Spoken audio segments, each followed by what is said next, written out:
Des hommes seuls, des familles avec enfants en bas âge vivent de débrouille, sans domicile fixe. Pour la plupart, ce sont des migrants, exclus récemment de leur hébergement d'urgence. Tous les matins, depuis qu'elles sont arrivées en France il y a quelques mois, Johanna et Teka, deux mères isolées, accompagnent leurs enfants à l'école. Un répit d'une journée qui leur permet de rechercher un abri pour la nuit suivante. C'est difficile. Un jour à l'escalier, un jour il faut qu'il recherche une place. Quand j'ai vu comment un meuble là, c'est ouvert, je vais profiter d'entrer pour me cacher avec mes 3 enfants. Après, c'est comme ça tous les jours. Il faut qu'il demande à dame. Dame, elle dit que c'est interdit. Quand la police va nous attraper ici, c'est compliqué. Des fois, j'arrive pas à bien voir. Pourquoi tu n'arrives pas à bien voir? Parce que j'arrive pas à dormir des fois des jours. La nuit, des fois c'est difficile. Tu peux m'expliquer un petit peu? Pourquoi? Parce qu'il fait froid la nuit.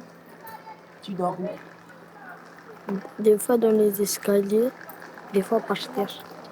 En mars dernier, le réseau Éducation sans frontières à Amiens a dénombré 39 familles à la rue, exclues du dispositif d'hébergement social, dont une centaine d'enfants.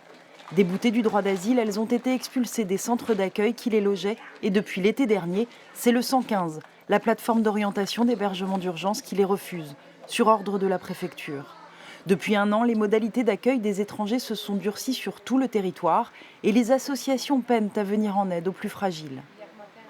On ne peut pas laisser des gens dans la rue, on ne peut pas laisser ces mamans dans la rue, en particulier ces mamans seules, parce que vous voyez un petit peu les risques que ça leur fait courir. Les enfants, ils sont fatigués, ils vont à l'école, ils essayent de se conduire comme des hommes ou des petites femmes et pas montrer leur désarroi, en particulier à leur maman, parce que ça les affecte aussi. Mais ils dorment mal, ils n'arrivent pas bien à travailler à l'école. Le soutien des membres du collectif RESF est quotidien auprès de ces familles. Grâce aux dons, ils ont pu leur payer quelques nuits à l'auberge de jeunesse de la ville. Donc souhaitez-vous que je prolonge la réservation pour une ou plusieurs nuits pour les familles? Ouais. D'accord. Alors, d'abord, il y a les 6 familles qui étaient là depuis un moment. Donc celles-là, on les reconduit. La direction de cet établissement de tourisme social, qui accueille des étudiants et des touristes, réserve quelques chambres aux personnes exclues par le 115. Pour RESF, c'est la débrouille qui permet d'organiser un réseau de solidarité.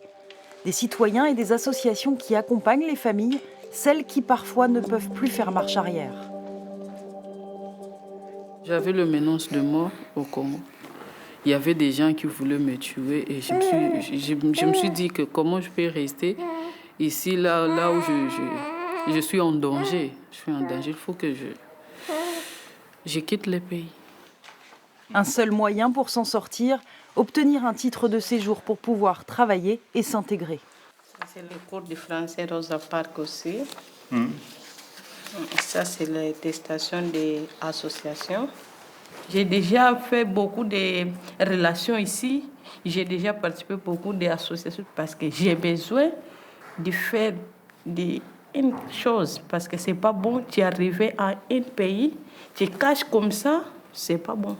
À compter de ce jour... Suivi administratif, accès aux soins, scolarisation des enfants, l'aide des bénévoles du réseau ne se limite pas à l'hébergement. Pour Didier, ce soutien est une obligation morale. Ça vous tombe dessus, mais je veux dire, c'est pas absolument pas un choix. Mais le problème, c'est que n'importe quel représentant de l'humanité qui se trouve à cette place à ce moment-là, il fait ça. Oui. C'est vrai qu'on ne peut pas durer dans le temps, ça c'est sûr, parce que ce qui est difficile, c'est que là encore, on est avec les mêmes questions qu'au début de l'été. Et en plus, il y a beaucoup plus de personnes qui sont dehors. Depuis notre reportage, les dons du collectif se sont épuisés. Tous attendent un sursaut des autorités et des solutions pour sortir les enfants de la rue.